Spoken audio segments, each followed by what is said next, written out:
Present tense, अगर इस tense को अच्छे से हम कवर कर लें तो इसका मतलब ये है कि हमें 80% इंग्लिश बोलनी आ जाएगी। इंग्लिश बोलना मुश्किल है? बिल्कुल भी नहीं। आज हम ऐसे टेंस को कवर करेंगे जो कि इंग्लिश में सबसे ज्यादा यूज होता है।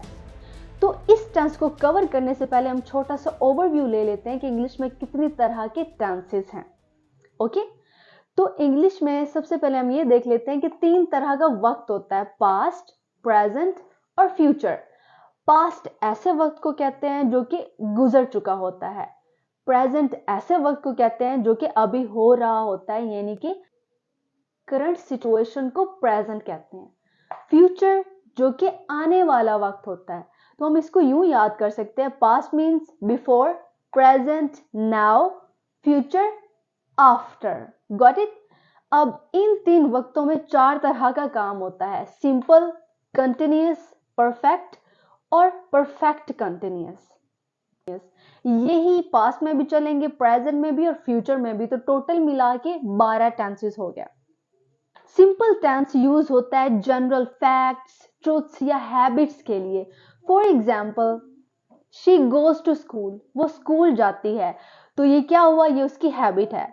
या फिर मैं एक फैक्ट के बारे में बात करूं, हर नेम इज आमना, उसका नाम आमना है, तो ये एक फैक्ट है। तो सिंपल टेंस फैक्ट्स और जनरल ट्रुथ्स के लिए इस्तेमाल होता है। कंटिन्यूअस टेंस किसके लिए यूज होता है? कोई ऐसा काम जो कि इन प्रोग्रेस है, जो काम चल रहा है। For example, she is eating the food, वो खाना खा रही है। तो ये काम इन प्रोग्रेस है, ये चल रहा है, अभी कंप्लीट नहीं हुआ। परफेक्ट टेंस यूज होता है ऐसे काम के लिए जो कि काम कंप्लीट हो चुका हो। For example, she has eaten the food, वो खाना खा चुकी है। तो यहां पे एक एक्शन कंप्लीट हो चुका है। परफेक्ट कंटिन्यूअस ऐसे काम को शो करता है जो कि एक स्पेसिफिक पॉइंट के ऊपर स्टार्ट हुआ हो लेकिन अभी तक चल रहा हो। फॉर एग्जाम्पल, सुबह से बारिश हो रही है, It has been raining since morning. या फिर वो 10 मिनट से बोल रही है, वो 5 मिनट से टीवी देख रहा है। तो इस तरह के काम जो कि एक पॉइंट के ऊपर स्टार्ट हुए हों और वो अभी तक चल रहे हों, तो वो परफेक्ट कंटिन्यूअस होते हैं। तो आज हम प्रेजेंट टेंस को कवर कर रहे हैं। तो यहाँ पे कौन कौन से हेल्पिंग वर्ब्स यूज होंगे उसको जरा देख लेते हैं, और कौन सी फॉर्म ऑफ वर्ब यूज होगी। सिंपल के अंदर डू और डज का इस्तेमाल होगा पहली फॉर्म ऑफ वर्ब के साथ। कंटिन्यूअस के अंदर इज, एम, आर यूज होगा प्लस आईएनजी। परफेक्ट के अंदर हैज, हैव प्लस वर्ब की थर्ड फॉर्म। और परफेक्ट कंटिन्यूअस के अंदर has been, have been plus ING use होगी। तो इसको गौर से देख लें, इसी का यूज करके हम डिफरेंट टेंसेस बनाएंगे प्रेजेंट के। Here I have written the easiest definition of present tense. It is used for the actions that happen now, जो एक्शंस अभी होते हैं उनके लिए यूज होता है। ये किस किस को डिस्क्राइब करता है? करंट सिचुएशंस को डिस्क्राइब करता है, जनरल ट्रुथ्स को, हैबिट्स को, रूटीन एक्टिविटीज को या फिर फैक्ट्स को। तो चलें इनकी फर्दर डिटेल में जाते हैं। So here I have written the present tense, its 4 aspects and their formulas. Got it? तो आपको पता होगा कि कोई भी सेंटेंस बनाने के लिए 3 चीजों का होना जरूरी है, subject, verb and object. Subject क्या होता है? डूअर ऑफ द एक्शन, यानी कि जो एक्शन कर रहा होता है उसे सब्जेक्ट कहते हैं। वर्ब क्या होता है? एक्शन इटसेल्फ, यानी कि जो काम होता है उसे वर्ब कहते हैं। और ऑब्जेक्ट जो एक्शन रिसीव कर रहा होता है। For example, I work on white board. तो इस तरह से सब्जेक्ट, वर्ब और ऑब्जेक्ट होता है। Got it? तो सबसे पहले हम प्रेजेंट सिंपल का फार्मूला देख लेते हैं। इसमें होगा सबसे पहले सब्जेक्ट प्लस वर्ब की फर्स्ट फॉर्म, और एस या ई एस का इजाफा होगा, वो प्रोनाउंस को देखते हुए होगा, plus object. Let me tell you कि जो प्रोनाउंस होते हैं वो नाउन की जगह इस्तेमाल किए जाते हैं रिपीटिशन को अवॉइड करने के लिए। तो एक ही नाम को बार बार रिपीट करने के बजाय हम प्रोनाउंस का यूज करते हैं। अब मैं आपको बताती हूँ कि प्रोनाउंस का कैसे यूज करते हैं वर्ब्स के साथ। आई, वी, दे, यू के साथ first form of verb use होगी, जबकि ही, शी और इट के साथ वर्ब जो लगेगा उसके साथ एस या ईएस का इजाफा होगा। अब देखते हैं प्रेजेंट कंटिन्यूअस। उसका फॉर्मूला है subject plus is am are plus verb की फर्स्ट फॉर्म प्लस आईएनजी और object. Let's see present perfect tense. इसका फॉर्मूला है सब्जेक्ट प्लस हैज या हैव प्लस वर्ब की थर्ड फॉर्म प्लस ऑब्जेक्ट। अब has और हैव का भी यूज हमने देखना है कि कौन कौन से प्रोनाउंस के साथ यूज होता है। आई, वी, दे, यू के साथ हम हैव का इस्तेमाल करेंगे, जबकि ही, शी, इट के साथ हैज का इस्तेमाल करेंगे। और मैं आपको ये बताती हूँ कि जो परफेक्ट टेंस है ना, सिर्फ इसी में वर्ब की थर्ड फॉर्म यूज होगी, बाकी सब में वर्ब की पहली फॉर्म यूज हो रही है। Got it? अब हम देखते हैं प्रेजेंट परफेक्ट कंटिन्यूअस का फार्मूला। सबसे पहले हो गया सब्जेक्ट प्लस हैज बीन या फिर हैव बीन प्लस वर्ब की first form ING plus object और सिंस और फॉर, और इसके साथ हम टाइम मेंशन करेंगे। अब यहाँ पे परफेक्ट कंटिन्यूअस के अंदर सिंस और फॉर का यूज हुआ है। सिंस यूज होता है एक स्पेसिफिक स्टार्टिंग पॉइंट के लिए, जैसे कि हम कहें सुबह से बारिश हो रही है, या फिर हम यही कहें कि वो 2005 से लाहौर में रह रहा है। फॉर किसके लिए यूज होता है? फॉर एक ड्यूरेशन ऑफ टाइम के लिए यूज होता है, जब हम किसी चीज के बारे में बात बताएं कि ये चीज इतने अरसे से हो रही है, जैसे कि मैं आपको 5 मिनट से पढ़ा रही हूं, या वो 5 साल से लाहौर में रह रहा है, तो यहाँ पे हमने ड्यूरेशन बताई है। तो चलें अब हम सेंटेंसेस बनाना सीखते हैं। आपके सामने प्रेजेंट सिंपल टेंस का फार्मूला है सब्जेक्ट प्लस वर्ब की फर्स्ट फॉर्म और उसके साथ एस या यस का इजाफा करना है अगर ही, शी और इट प्रोनाउंस यूज होंगे तब, और प्लस ऑब्जेक्ट। Got it? अब सिंपल सेंटेंस हम बनाते हैं, जैसे कि मैं रोज इंग्लिश सीखती हूं, तो उसका इंग्लिश में क्या होगा? I learn English every day. या फिर वो रोज इंग्लिश सीखती है, she learns English every day. Got it? Negative और इंट्रोगेटिव सेंटेंस बनाने के लिए हमने डू या डज का इस्तेमाल करना है। अब हम इसका सेंटेंस बनाते हैं, मैं रोज इंग्लिश नहीं सीखती, I do not learn English every day. या फिर वो रोज इंग्लिश नहीं सीखती, she does not learn English every day. Correct?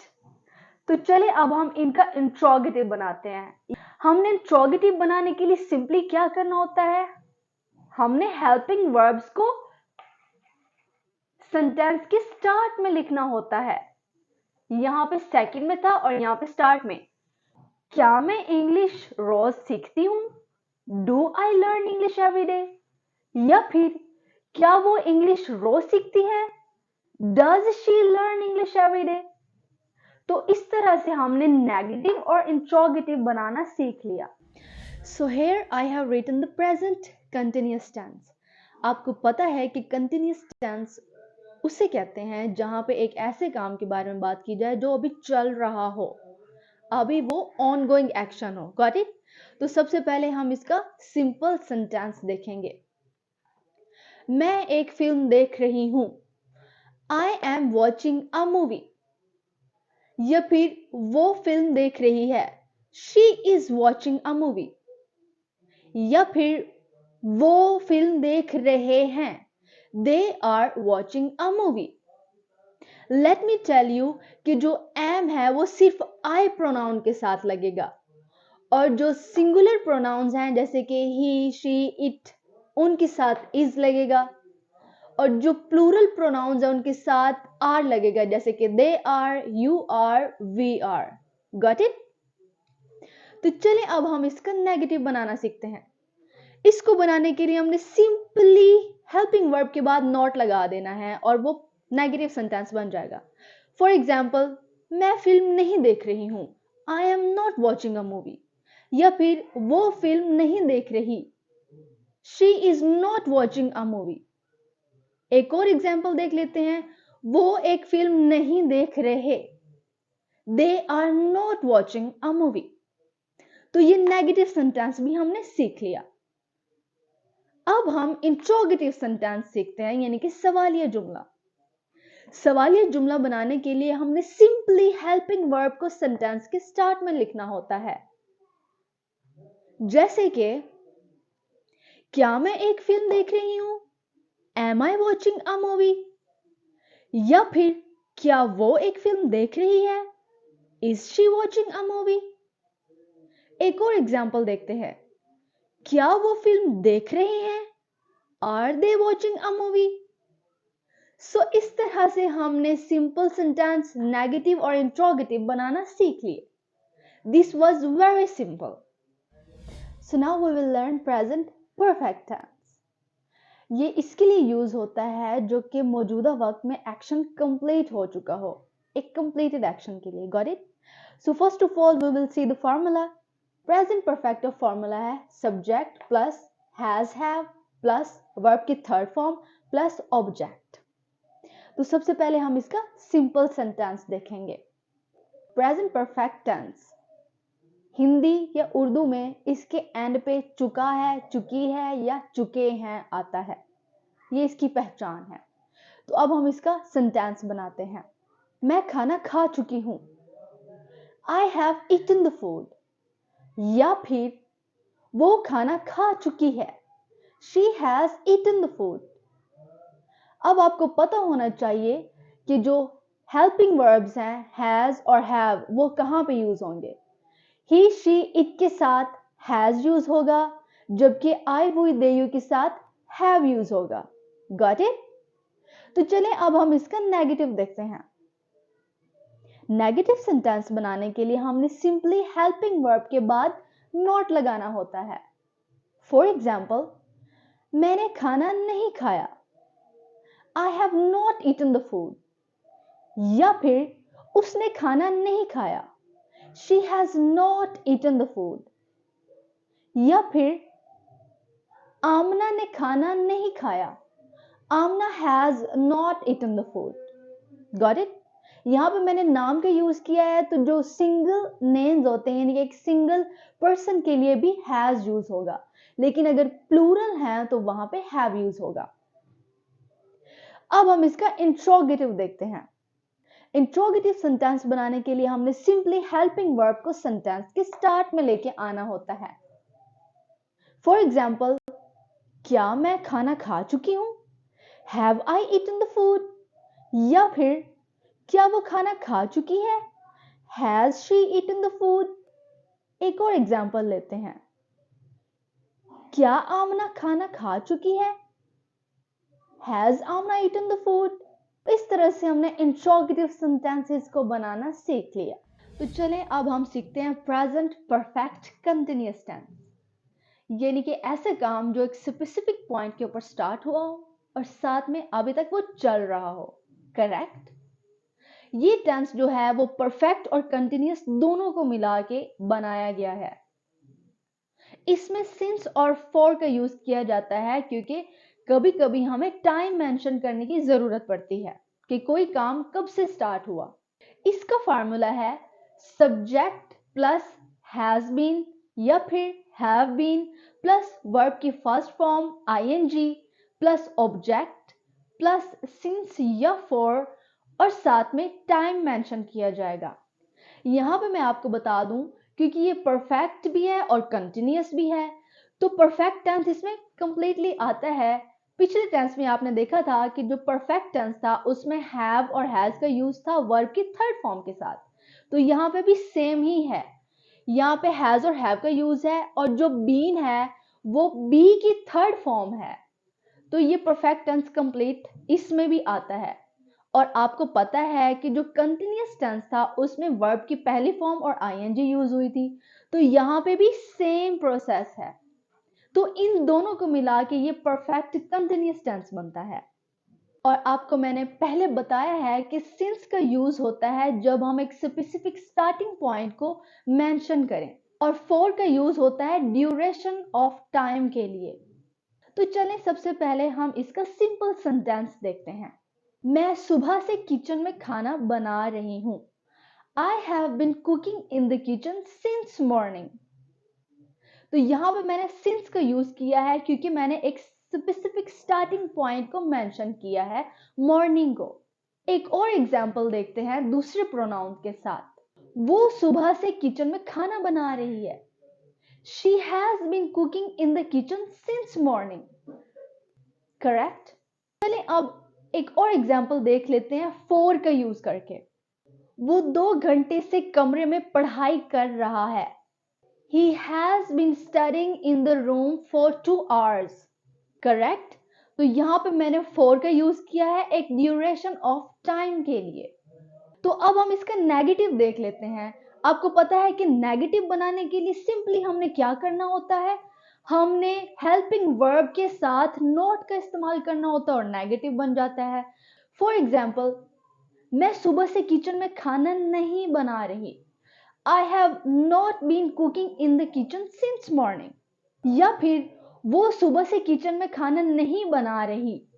She has not been cooking in the kitchen since morning. Correct. अब हम इसका इंट्रोगेटिव सेंटेंस देखते हैं। मैंने आपको पहले बताया है कि इंट्रोगेटिव सेंटेंस बनाने के लिए सिंपली हमने हेल्पिंग वर्ब को सेंटेंस के स्टार्ट में लिखना होता है और बाकी सारा सेंटेंस सेम रहता है और वो एक इंट्रोगेटिव सेंटेंस बन जाता है। फॉर एग्जाम्पल, क्या मैं सुबह से किचन में खाना बना रही हूं?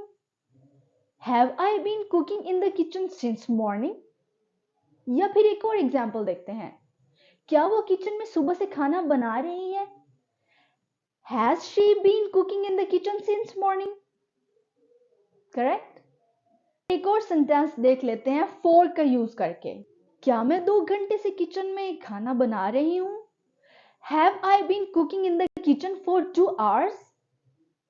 या फिर क्या वो 2 घंटे से किचन में खाना बना रही है? Has she been cooking in the kitchen for 2 hours? So इस तरह से हमने सिंस और फॉर का यूज करना भी सीख लिया और प्रेजेंट परफेक्ट कंटिन्यूअस के नेगेटिव इंट्रोगेटिव सेंटेंसेस को भी सीख लिया। सो डियर इंग्लिशर्स, आज प्रेजेंट टेंस और इसके 4 एस्पेक्ट्स कंप्लीट हुए। मुझे उम्मीद है कि मेरी मेहनत से तैयार किया हुआ लेक्चर आपको बहुत पसंद आया होगा। So now before you go, I have a fun challenge just for you. मैंने आपके लिए प्रेजेंट टेंस के रिलेटेड कुछ क्वेश्चंस लिखे हैं। If you truly understood this lecture, prove it in the comment section. So if you like this video, don't forget to like, share and subscribe for more grammar questions.